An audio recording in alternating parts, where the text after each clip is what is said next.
Welcome to Tampa Home Talk with your host, native Tampa real estate girl, Katrina Madewell, a full-time, passionate, out-of-the-box thinker, love for home ownership kind of realtor with over 21 years of combined mortgage and real estate experience. Tune in every week at this time for expert advice on everything you need to know about home ownership, finance, maintaining great credit, building wealth, and making your everyday life better, and how you can be financially successful today and tomorrow. Remember, love where you live or let Katrina fix it. Now, here's your host of Tampa Home Talk, Katrina Madewell. Good afternoon. Thank you so much for joining us today on Tampa Home Talk. This is your host, Katrina Madewell. You're listening to us on the Real Estate Radio Network. You can catch us here every Thursday and Saturday at 5 p.m. We have a fabulous guest lined up for you today, and so we will be happy to take your tree questions. I want to leave you the studio call-in line in case you have some questions for our arborist today, 727-441-3000. I'll repeat that number in just a minute. So Tom Hall with H&H Environment Services is our guest today. Fabulous arborist. I think I've learned more about trees in the last 15 minutes than I knew in my whole life. So the call-in number for our arborist, 727-441-3000. 727-441-3000. Our arborist would love to answer your questions. So, welcome. Welcome. You had a lot of fun playing around with us today, didn't you, before the show? Yes, I'm getting to learn the radio business, and it's a lot of work. You liked all the bells and whistles, huh? Yes, the little NASA geek in me came out when you had that many bells and whistles. I tell you, it was crazy because we walked outside the studio today before the show started, and we were looking around, and he says, "Hey, do you see that tree right there?" And I'm going to have to let you repeat all the lingo. But it was interesting because I never, ever would have noticed about, there was green on it. There were some brown branches, which you just see. You don't pay any attention to that kind of stuff. But the tree was actually dying, and there was mistletoe up there, and I had to walk up there to actually see it was mistletoe. So talking, that's your lingo. And I'll have you break it down and keep it simple. But I'll try to do the old KISS principle and keep it simple, stupid. What I was doing is looking at the base of the tree, which you look at the root flare to see how strong the tree is, and it does have a good root system. The second thing you want to do is look at the trunk structure. Is it well tapered, just straight up and down, or is it a multi-stemmed tree, which this was? So let's explain that and make it kind of visual. So you talk about multi-stem. Let's break that down and explain to somebody that's not, because they're listening to us. Okay. They can't see it like I did. Well, when you're thinking multi-stem, you're thinking it has lots of limbs and branches. It's not just a straight trunk that grows up that has the living branches. It looks to have multiple heads, I guess is the only way to explain it. And when you look at a tree, if you just casually look, you'll see it. It'll look green. But if you really take the time to really look at the tips of that tree, the tips of the tree had what we call dieback. And that's when the leaves of the tree were completely empty at the very tips of the tree. As you know, with any tree... So you're looking at it, there's a little prickly branch, like it's wintertime. There's no leaves at all. It looks dead. Yes, correct. And as you see in the dieback, then I was looking and I saw green patches, but the green patches weren't leaves. The green patches was mistletoe. Which is crazy. And so I learned something new today about mistletoe. Yes. It's not only for kissing at Christmas time. That's correct. It's not only good for getting kisses, but it's really bad for trees. Mistletoe is a fungus, and actually it's a fungus that actually weakens the wood of the tree, which they call xylem. So it makes the tree much weaker and makes it more likely for have a limb to have a failure. So mistletoe is a fungus. Does it have a purpose? Or is it just a fungus? It's just a fungus. It's just a fungus. I guess its purpose is to eat wood, and so that's what it does. Like termites, they eat wood. Yes, exactly. And also, with that, the tree had other funguses. It had some brown fungus, but it also had Ganoderma. And basically all Ganoderma means is it had mushrooms growing out of it. So we've all seen those little mushrooms on the tree, like growing from one of the stems or the limbs and even on the base, the trunk part of the tree. The trunk part of the tree. If you have, when you have Ganoderma growing in the trunk of the tree, they call that buttress root rot, which basically means if it's in the root flare, the roots are dying. So the roots are rotting away. And if you really look at an oak, and you ever seen one turned over in all the films you see on TV from hurricanes, and you look at these giant trees, the root base of most oaks is only 18 inches deep. And that's because the trees can only breathe up to 18 inches deep.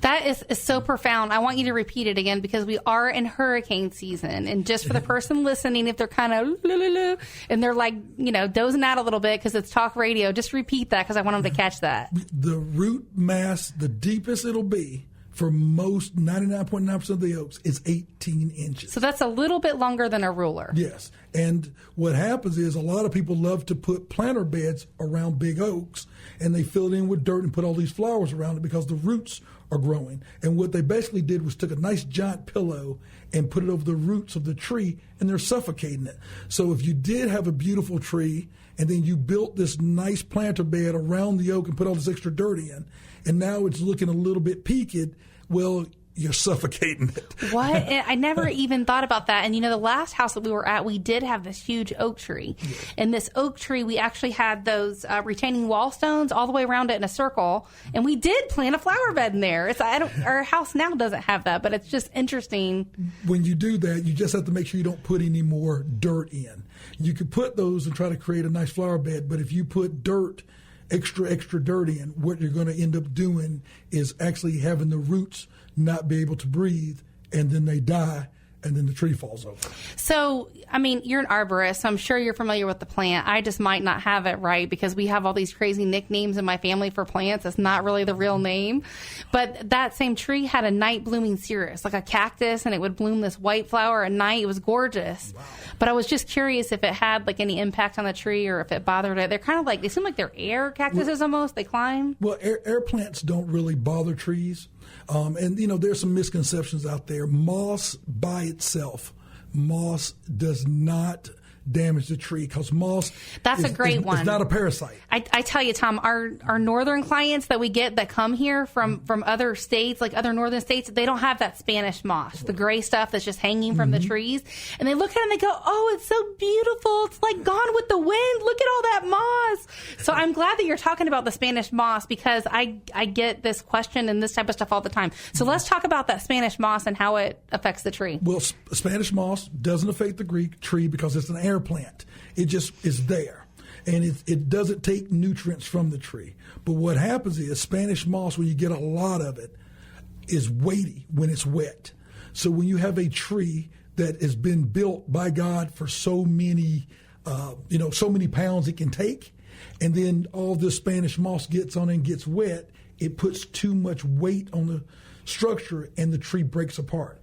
Because with a tree, it's not about if it's green or not. It's about structure. The structure of the tree will determine how safe it is in whatever particular environment it is.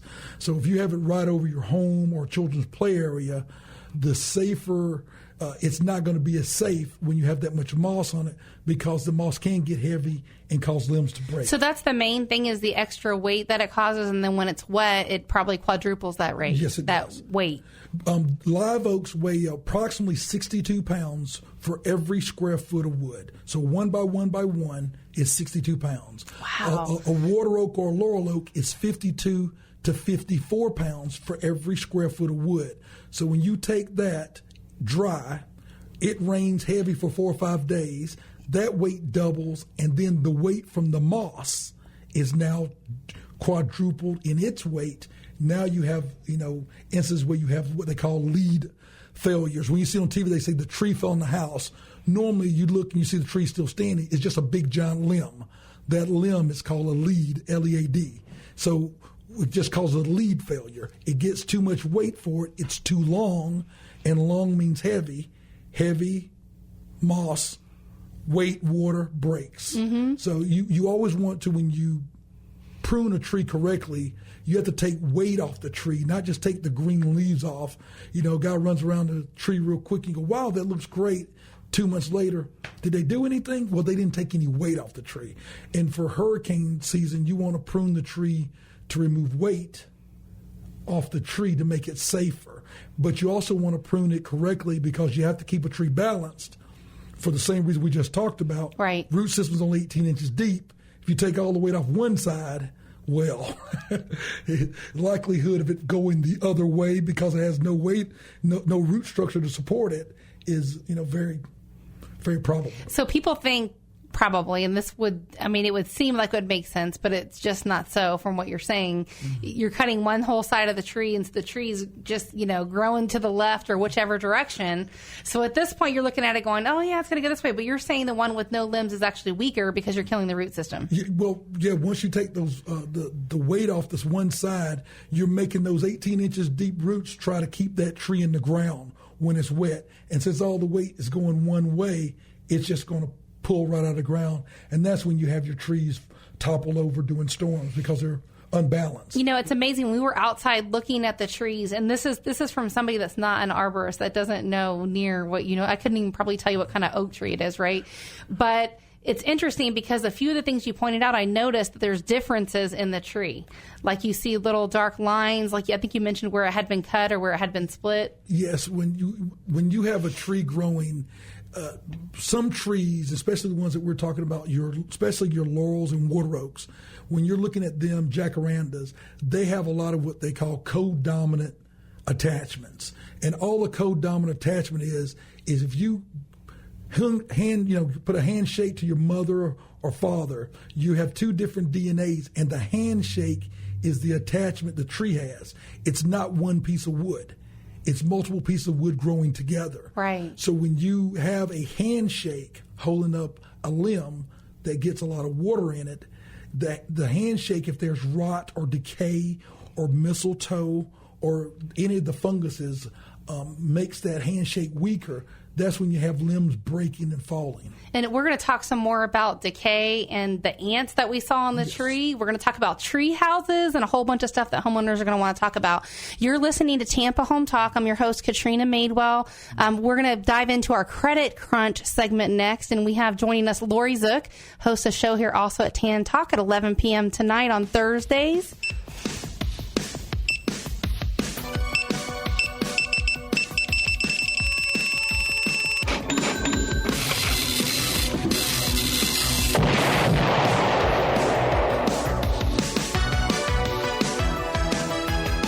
Hi, Lori. Hi, Katrina. Thanks for joining us. Thanks for having me. I want to call in and give a little tip today, if that's okay. Thank you. What's your credit tip of the day? Sure. Well, a lot of times clients come to me and they have judgments on their credit reports, and they think they're going to get into a house without paying the judgment, but we know that that's not true. Oh, no. However, but a lot of times, depending upon who the creditor was that, issued the judgment against them, sometimes they are negotiable, but the key thing is to satisfy that judgment, whether it's negotiated or paid in full. But a lot of times people actually have satisfied it, but unfortunately the court did not record it, and it's not in the computer. And they think that disputing it with the credit bureaus is going to do something, but it's not, because if the court didn't put it into the computer, when the credit bureaus go out each day, they're just looking at what's in the computer. So my tip is, if you have satisfied a judgment, it's very important that you hold on to that piece of paper forever, even if you scan it into your computer, because then you have proof that you've actually paid it, and then the credit bureaus will be forced with that proof to actually correct it. Absolutely. Save that type of stuff in Dropbox and Shoebox, somewhere where you can find it. Right. Well, what I usually do is I try and scan everything, and I'm going to give you one more tip today, too. We're talking about public records. Well, if you've had a bankruptcy, a key thing is a few months after the bankruptcy is to pull your own credit reports and look and see were all the credit lines actually included in that bankruptcy. Wow, that is a fabulous tip. Yeah, it's so often that I see that when the client is given a sheet from the attorney of all the accounts they put into bankruptcy, they need to compare the information on that sheet, that creditor list, against what's on their credit report. And that way they can see if it matches up. And if it doesn't, now they have proof that they can go back to the credit bureaus with or to the creditor with and say, hey, wait a minute, there's a mistake in my report and you need to correct it. Awesome tip of the day. I know we see all kinds of crazy stuff. I have a guy, actually, Lori, I'm going to connect you with, that's one of our clients, and awesome police officer, so Lord knows he serves our community. We definitely have to give back to those people. So real quick, because I know your show comes up on Thursday night, and we're probably going to re-show this. We're going to re-air our same show Saturday. But who's your guest that you have on tonight at 11? Oh, I have a great guest on because we're talking about title. So I have Joellen Robles from Hillsborough Title, and she'll be my guest tonight from 11 to 12. So I hope your listeners will tune in. Fabulous. Hillsborough Title is one of our show partners, so we already have Aaron Davis's spots. You might want them for your show. Yeah, I might have to have him next. Thank you.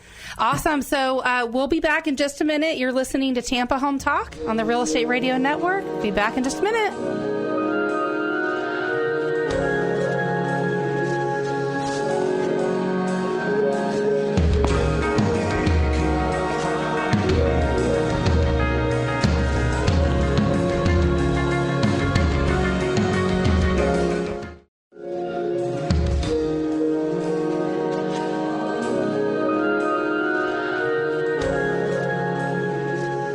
Welcome back. This is your host, Katrina Madewell on the Real Estate Radio Network, and you are listening to us on Tampa Home Talk. If you want to catch us on our off-air number, you can call or text us at 813-377-2775. We're happy to answer your questions. If we have any of our guests on that you weren't able to catch and you're listening to our show later via a podcast, we're also on Facebook and Twitter across the web. Just search for Tampa Home Talk. All of our podcasts are there. We're happy to get those questions answered and reconnect you with any of our guests. Again, our off-air number, you can call or text 813-377-2775. We're back in studio today with Tom Hall, H&H Environmental Service. If you missed the first part of our show, we talked all about that beautiful Spanish moss that's on trees. We talked about how to tell if your tree is dying. And we've got a bunch more tips. And we were just discussing about how some of the trees, even on the way here that we were looking at outside, you can look at them and see different things. And I heard you share a story before the show started as well about someone else with liability. So you can dive into that whenever you're ready, because I know you talked about the county scale and all that stuff. So for the homeowners, which, a lot of agents I know listen to my show, a lot of my homeowners and past clients listen to the show, what's some of the things they should know about their trees? Well, when it comes to your trees, you are responsible for your trees. So some of the county statutes are a little bit different, but in general, over sidewalks, you should have your tree trimmed to at least 11 feet over the sidewalks. As you know, when the trees get wet from rain, the limbs drop, and then if the wind blows them and hits somebody in the face, you would be liable if that happens. So try to keep to the county or city statute of about 11 feet over your sidewalks. Same thing over your drive. Limbs lower, winds can blow them. And, if somebody's in your driveway and they get hit in the face with a limb or something, you could be liable. So, you still want to discuss that with your attorney if something like that happens, but you definitely want to do everything possible to prune them correctly to avoid that. One of the things I've learned, and I've done a lot of storm work, is the big insurance companies, the big two here, Citizens and State Farm, the two of the big ones, when you have a tree that's too low over your roof and, they get wet, they lower, and they can move the shingles and may put a hole in your roof, damage, you get water intrusion. They're very big on that. I was out yesterday actually showing a property, and it was a bank-owned property, and this tree was huge, which there's one more question I'm going to ask about that tree, but for what we're talking about right this second, the limb actually kind of dipped down. It was on the back part of the screen lanai, and it made almost like an elbow or between a V and a U shape, the limb did. Almost like it kind of, boom, hit the top of the roof and poke back up. And I was looking on the bottom side. I'm like, oh, surely there's a hole in the roof, and it's like leaking there because it was literally on the lanai. Normally, you will have a hole in the roof because as soon as it gets wet and heavy, the limbs are going to lower. And when they lower and the wind starts blowing them, it's going to move especially your 3-tab type roofs. It'll pick up the shingle. Yes. And then when it picks the shingle up, the limb will cut the underlayment or the little felt underneath, and then water gets in, and you start having water leaks. So you really want to maintain. So I want to explain what you're talking about real quick. Hold your thought. He's talking about the different types of shingles on the top of a house, and this is a lot of things that we look at as agents as well. Now they do the 3-dimensional, which is like shingle, overlapping, kind of like, here's my hand, put your hand on top. Here's my hand, put your hand on top. So the new 3-dimensional shingles look kind of like that. The tab shingles are the ones that just touch each other, kind of like a piece of tile with some grout in between. So those are the ones you're talking about, and those those are weaker. It's a weaker roof system. Yes, and even the dimensionals can be rubbed and put a hole in your roof. And what the insurance companies, normally do about this time, and I've had this happen in the past, I get a phone call and they say, I just got a call or a letter from so-and-so. They're telling me I have 10 days to get this tree trimmed off my roof at least 6 feet, or they're going to cancel my insurance. Normally, even if you're the quickest you can be with the way the storms are coming, before a tree company can get out there and get it trimmed in that time frame, take the pictures, send the receipts and everything to the insurance company. By all that time, the 10 days has lapsed. So now you don't have insurance during the storm season. And they normally won't give it back to you until after. So it's better to be a little proactive than reactive. And the crazy part is, too, like State Farm, I know you mentioned them, but they don't even insure homes anymore. Like, they outsource all of it to Citizens and other places. Yes. And they're very picky about trees. The other thing, too, is they ask you, was it known that this tree was dangerous? And if it was known that the tree was dangerous and you hadn't done anything, you could be liable. Even if it falls and hits your neighbor's home or car, you could be liable. So you have to make sure. Talk about some of those hazards, because I know there were a lot of them when you and I talked before the show with tree hazards in general. Like, somebody might be saying, well, I didn't know my tree was dangerous, or I didn't know it was hazardous. Well, the things we looked at, the mistletoe, the dieback where the tips of the tree doesn't have any leaves. It just has sticks like it was during the winter, and it was summer. It was summer. It was sleeping, and this is during the summer. Looking for brown spots or swollen spots or a bunch of insects crawling on your trees, which they shouldn't be. When you have a lot of insects in between the attachments of the tree, you normally have some type of problem there. So I would always recommend get your tree professional out to look at it and really explain to you what they're seeing, so that if there's something there that could be iffy, where it could do damage to your neighbor's property or your own, that you'll be more proactive so that you don't get those questions from a company like Citizens that you should have known this because this has a lot of rot. You see all these mushrooms here. You're telling me you didn't think there was a problem. So I do recommend that everybody goes out and inspect your trees at least once every 3 months. Just kind of walk and look at them while you're taking a nice stroll. So the one that we saw out front that we were looking at actually had ants not only crawling on it, but in it. Yes. So if we were to pull that bark back and have a look at that tree, what would we see? You would probably see major cavities. You would definitely see a lot of rot. And when you have rot in cavities, you have weak spots. And when you have a big tree and weak spots, well, we know we're going to have a problem. We just don't know when. And I tell everybody, I don't know when this tree is going to come down, but I can tell you it is. And when you're in since the tree is here in the urban environment, not in the middle of a farm or somewhere where it could just fall and hit the ground, you have to be a little more diligent with your tree practices when you're in an urban environment or is very close to a neighbor's home. It makes sense. So going back to the other house that was touching the roof that I showed, the base of that tree was huge.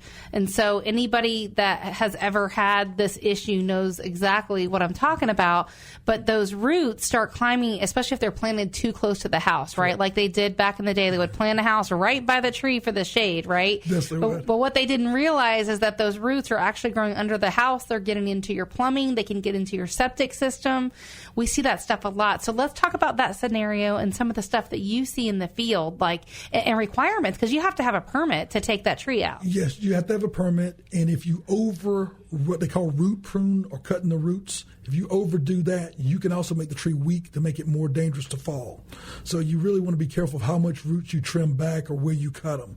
But if a tree is too close to a home, and I think in Hillsborough County it's 18 inches, if it's within that, you can automatically take it out. Some places it's 3 to 6 feet because it's just too close to the home, and you will have problems with cracking a foundation. Normally with your live oaks, though, the roots are going down more. Where your laurels and waters, the roots are more, surface. And so you tend to have more problems with them with cracking of sidewalks, foundations, septic tanks, or, especially your ficus trees. They love your water systems. So people plant ficuses close to a pool, close to your septic. You're going to have broken pipes and that kind of stuff. Everything, so how does a layperson like me tell the difference between a laurel oak and a live oak or a grand oak?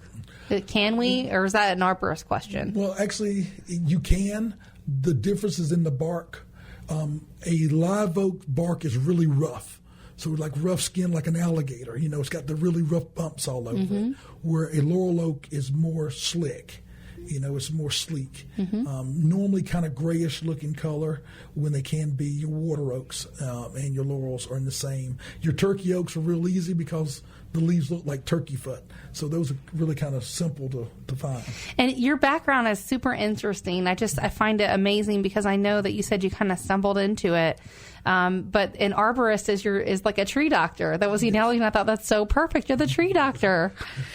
So talk about, just real quick, how did you, your background, because you have a financial background. Yes.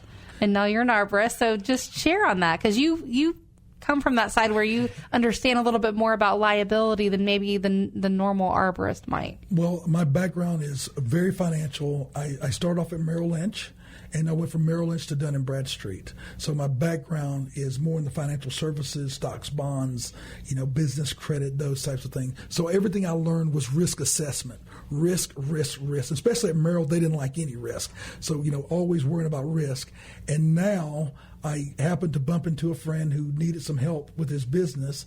And as I was working with him with his business, it happened to be tree service. I went out with him one day, and it was just wonderful. I love trees. I love grass. So I was able to, get out, walk around, and not be in an office. And it was really... You were at peace. Yes, it was very nice. And I just got involved with it. And after 5 or 6 years, I studied and took the arborist exam, passed it. And the arborist exam is exceedingly hard. So yeah, that's what I was saying. Talk about your credentials, because, the arborist exam is a lot longer than I thought it would be. Yeah, it's a very hard test to take, and it includes not only studying the types of trees, the risk of trees, the valuation of trees. It also has you have to study the diseases of the trees. And one of the things it does is ask you about different knots when you're bringing down a tree. What's the safest way to do it? So I've taken the Series 7, 6, 63. I've had all those licenses, my annuities, and I'm going to tell you, it's probably the toughest test I've ever taken. That's something. Isn't that crazy? And so your affiliations, you're affiliated with an international group. Yes, it's the International Society of Arbiters, so ISA. I'm also with the commercial, arboriculture, and then they also have, there's different factions underneath it, just like you with the real estate. But the main key is whoever comes out and looks at your tree, make sure they're trained in the field so that they can give you the proper information so you can make a better decision. For me, I like to educate the person so they understand their trees. These are your trees that bring value to your property. So whoever's talking to you shouldn't be talking down to you. They should be explaining to you what you're seeing so that when you're out, walking the dog or just walking around with family, you look up and see something that is not exactly right, you can then make the phone call to get somebody else to come and look at it and maybe, dissuade you where it's not a problem, or say, yeah, we have a problem, but what do we do to fix it? And if you really understand the structure of the trees, it really makes a big difference in pruning. Because if you prune it correctly, it's not as expensive as you take.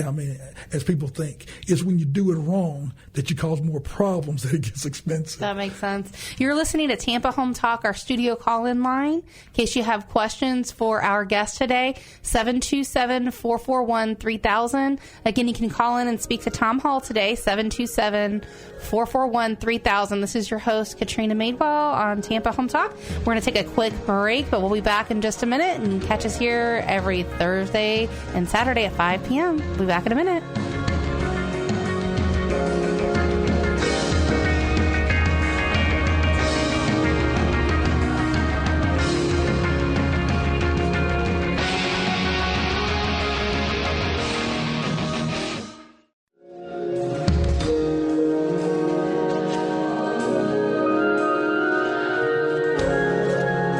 Welcome back. You're listening to Tampa Home Talk with our special guest today, Tom Hall with H&H Environmental Services. Thank you so much for joining us today. Thanks for having me. I'm your host, Katrina Madewell, on the Real Estate Radio Network. I believe we have a call-in today for you. Welcome to the show. Hi there. Hi, how are you? Pretty good. How are you? Okay, you were talking about home insurance, correct? Well, yes, we had a guest on actually last week for insurance. Okay, let me ask you. A lot of the banks and institutions have homeowner insurance. Now, this home insurance that you have, is that if somebody breaks into your house or something, that you have this home insurance that would protect you against theft? You know, I'm glad that you asked that question. I'm not licensed to actually answer insurance questions, but I do know that homeowners insurance covers an array of that type of stuff, including if someone were to break in and rob you. I know there's different types of coverage as far as replacement and not, and that's a great question for our insurance partner to answer. Is he in the studio with you today? I had her actually in studio last week, and I'm happy to get your number off air and have her call you back and answer your questions. Oh, that would be great. I'm in a hospital now, but basically, she could call me back. I just want to say this: home insurance means that you have home insurance.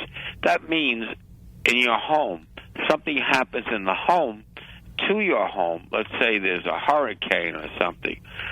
Home insurance should protect any bad storm or anything like that. Home insurance should take care of every detail in your home. That would be from someone breaking in or somebody stealing something from you. That would be taken care of. And your partner is licensed by the state of Florida to sell that kind of insurance. See? Now, does he sell any other type of insurance? This is life, accident. Yeah, they have a bunch of insurance products out there. They also have a lot of private insurance carriers for flood and an array of products.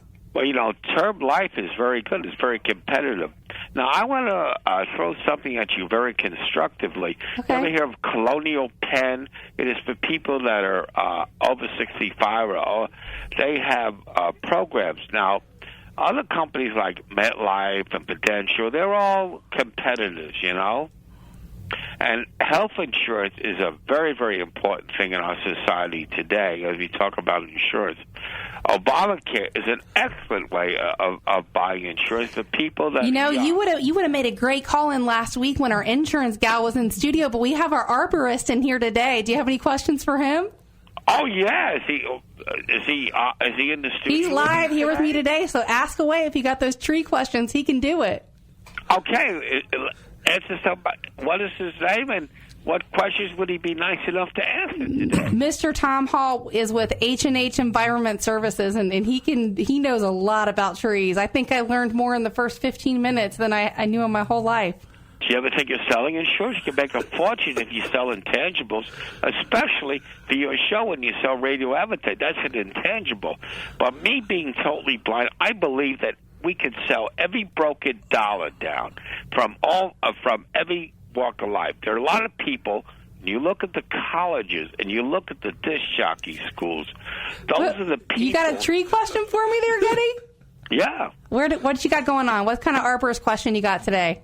Well, my question today is, how do you get this homeowner insurance, and what competitors are selling the same thing? And why should I buy this guy's homeowner insurance as opposed to others? I'll tell you what, hang tight, because I want to answer your question, but again, I'm not insurance licensed, so I can't do that. So I'm going to have my producer, Chris, grab your information off air, and then I'm going to have Paula Blanda call you back to answer your insurance question. Fair enough? Sure. You have a blessed day. You too. Thank you very much. Thank you. Bye-bye. Thank you for letting me call in. Oh, thank you. Anytime. Okay. Thank you. Bye-bye. All right. Okay, that was great. I wish we had an arborist question. So if you want to know something about your tree, please call us, 727-441-3000. We'll be happy to have our arborist answer them today, 727-441-3000. So let's talk about where we left off. We were talking about liability and the ants in the tree and all of that fun stuff. And I know since, our show is Tampa Home Talk, we're going to talk about some of the things that I'm sure that my people that would be listening would want to hear, tree houses, just liability things, all of those type of things. We can come back to that towards the later part of the show, but okay. I know you brought a lot of fabulous information that you want to share too. Well, one of the things I was looking at, and especially when you're looking at value to your home is people buy palms, and especially coconut palms and canary date palms, Sylvester palms, which are more your top end, nicer palms for your landscape. And you just really need to pay attention to which ones you're getting, because there's a lot of disease. Okay, so I have a question. No one's answered this yet. It's a palm tree question. Okay.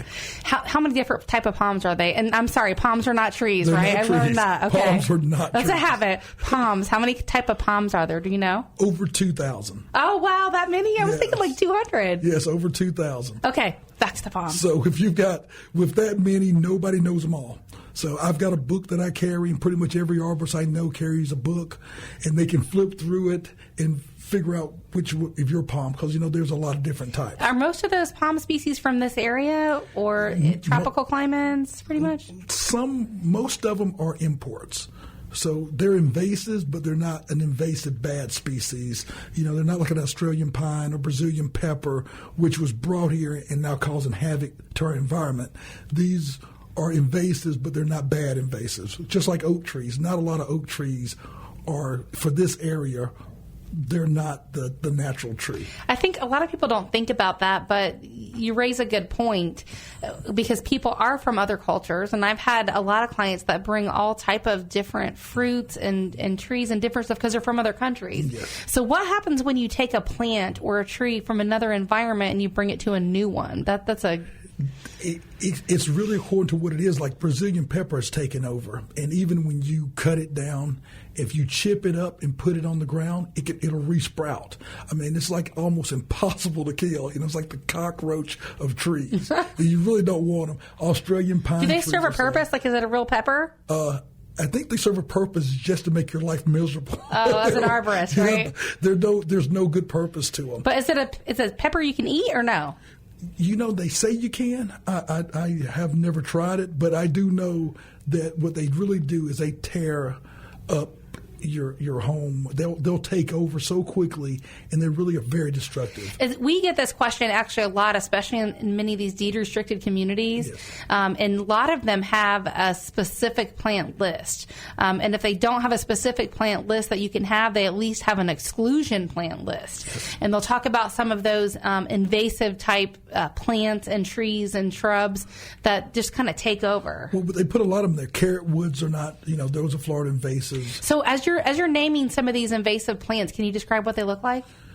Ooh, now that would be hard. Tough. That would be hard. So we'll post those on our website at TampaHomeTalk.com, and also on our Facebook and Twitter page at Tampa Home Talk. So have a look at those. Actually, I gave it to you right here. It's in front of you. There's actually an invasive list as well as a non-invasive list on the paperwork that I brought here. Oh, good. So we're definitely gonna post that at Tampa Home Talk. Yes. So have a look at that. And I know they're on there, but talk about some of these trees, why they're invasive. Like, is there any that are popular that people love that totally take over, which people don't realize until later while they're on that list? Ladyfinger mimosa trees, the Chinese tallow trees, they're all Florida invasives, and they're Florida invasives on the bad side. Some invasives, but they don't really do any damage.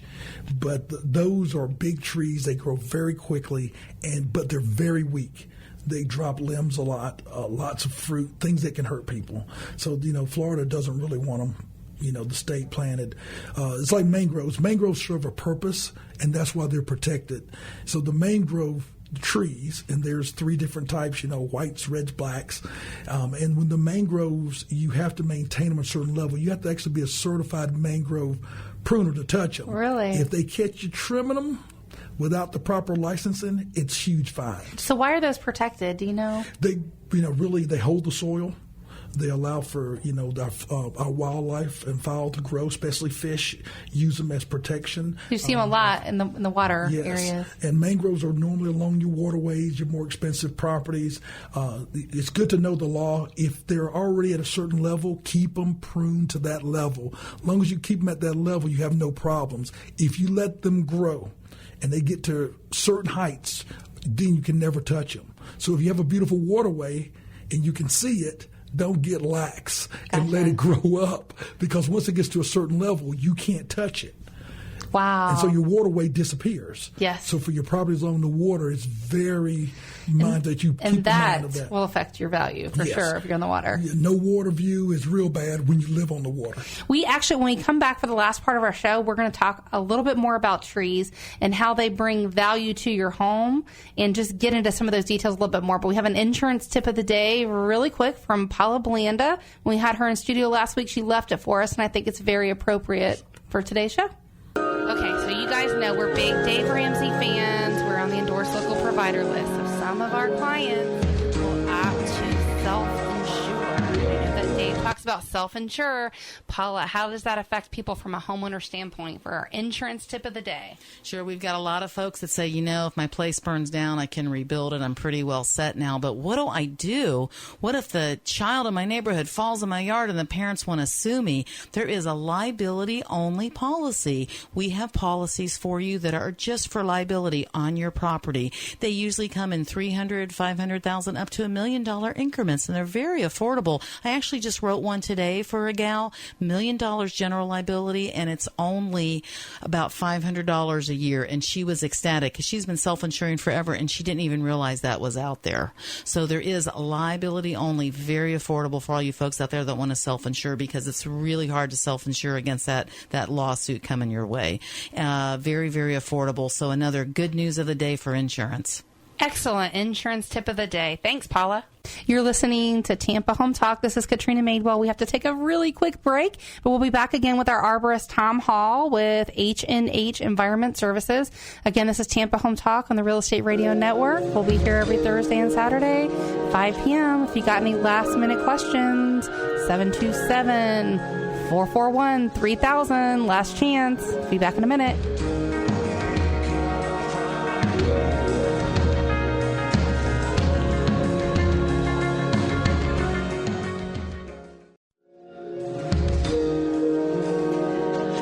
Welcome back to our show this afternoon. You're listening to Tampa Home Talk. I'm your host, Katrina Madewell, on the Real Estate Radio Network. If you missed any part of today's show, you're definitely going to want to check it out in its entirety. And you can find us on the web at tampahometalk.com. You can also find us on Facebook and Twitter at Tampa Home Talk. And last but not least, you can call us or text us anytime, 24/7 with your questions, 813-377-2775. Again, you can call or text our off-air number, 813-377-2775. So our next point that we're going to get into is in regards to trees. We'll touch on the little insurance stuff a little bit. And it's interesting that you bring this up, because the last house that we lived in, the neighbor, remember we had those back-to-back storms that year? We had a shed way in the back of our property against the fence, and the neighbor's tree actually broke. It fell, and it hit the shed and made this gaping hole in the back of our shed, and put a big, there was a hole in there. It dented and crushed the metal. It was bad. The Florida law is so weird, is the property line is the divider. If your tree falls across the line and hits your neighbor's, the neighbor's insurance is responsible, which even though you didn't, you haven't maintained the tree like you're supposed to. So that's the basic law. But then there's also the portion that is, if you knew what you were doing on your side made the tree weak where it fell on your neighbors, now you are responsible. So it really comes to make sure that when you're pruning trees along the property line, you only have the legal right to go to the property line. So it's always good to go to your neighbor and say, listen, your tree or my tree is impeding on your property. We'd like to prune it properly. Do we have permission to come on your side to make the proper cuts?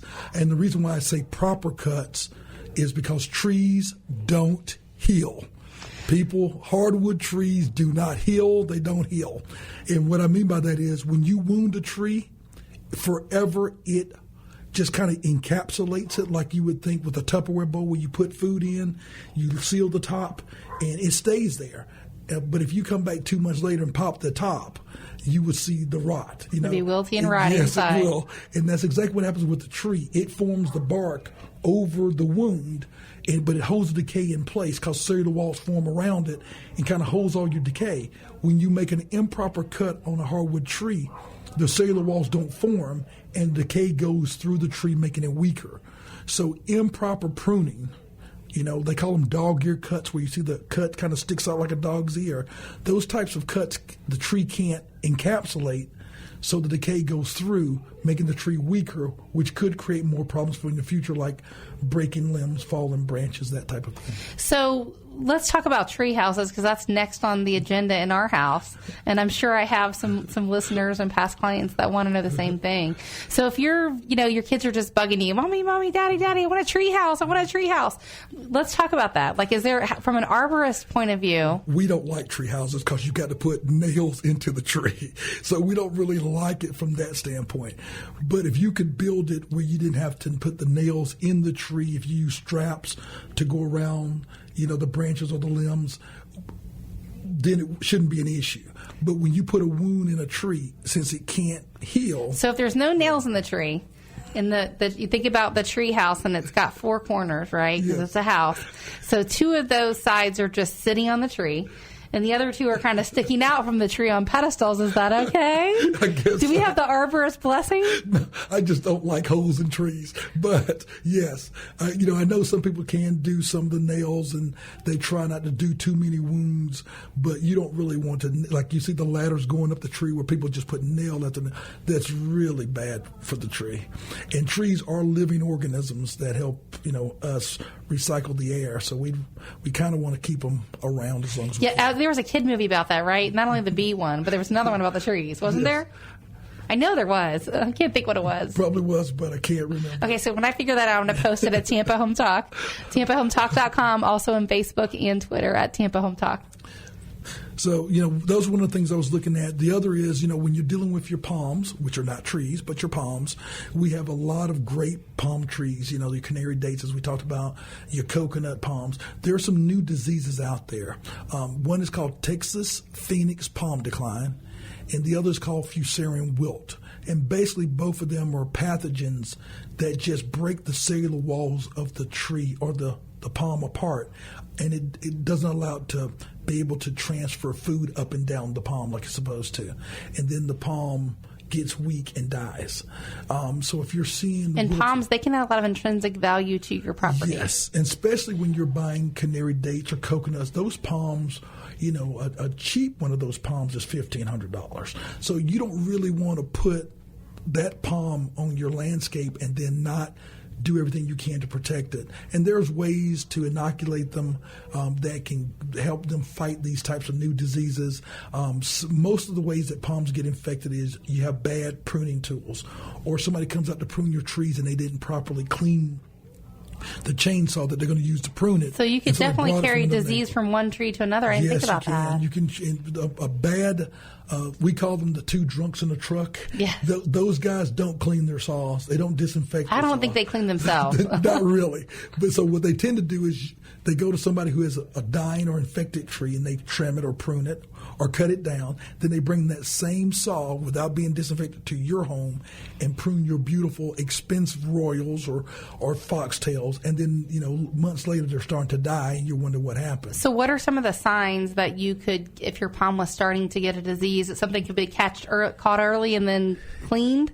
Well, if you see the palm starting to wilt, they call it the apical meristem. It's really just the center bud. If it starts to lean over, the middle part, around, yes, then you probably have an issue. If you see mushrooms at the base of the palm or in the trunk. Yeah, of the mushrooms palm, anywhere. Fungus, bad. Fungus is bad. And if you see it in a palm, before it can sprout, you need to cut it down and grind it out. Because if you don't, and those spores break out and float around, they travel by air, and you can get what's called buttress root rot, which is really what kills a lot of palms in Florida. And so what are some of the top 5 palm trees you think that add the most value? Any idea? Well, yes. Well, your canary dates, your royals, your foxtails, your sylvesters, those are all coconut palms, those are all very expensive palms that add a lot of value to your property, just like a live oak does, or any really nice tree. I really have enjoyed having you in studio today, Tom. I know we're out of time and we're getting towards the end of the show, but Tom Hall, with H&H Environmental Services. That's correct. I'm so delighted to have you as our guest today, and it's been a lot of fun. Well, Corinne, I'm so happy to be here, and you have been a wonderful hostess. Thank you. And I appreciate it. And as I said, we don't charge to do evaluation. So if you've got an issue or you think you have an issue with the tree, most tree professionals will come out. We're going to post Mr. Tom's information on our Facebook page at TampaHometalk.com and across the web. But for this week, we are out.